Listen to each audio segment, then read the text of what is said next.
這幾年跨年，我其實都不在現場，而是開 YouTube， 一個城市一個城市看直播。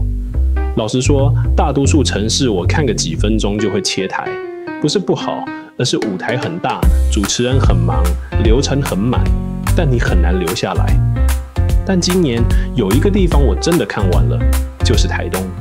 台東的跨年有一個很明顯的不一樣，台上幾乎沒有主持人，藝人自己上台，自己講話，自己唱歌，整個節奏比較像一場演唱會，而不是一個活動流程。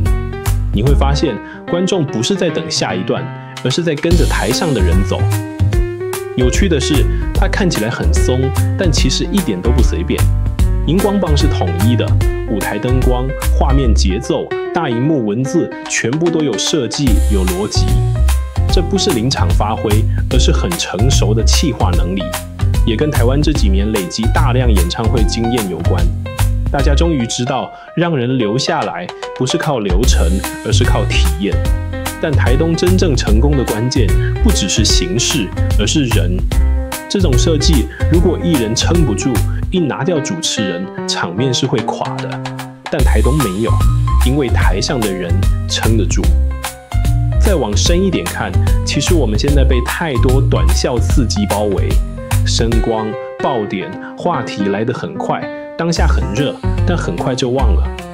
台東這場跨年，與其說是在賣回憶，不如說是在給一種陪伴感。有人在台上穩穩地陪你把時間走完。這也呼應現在整個媒體的變化，真正有影響力的不一定是大型平台，而是有觀點、有專業的人自己說故事。故事不一定要媒體幫你說，我們其實更想聽當事人自己怎麼說。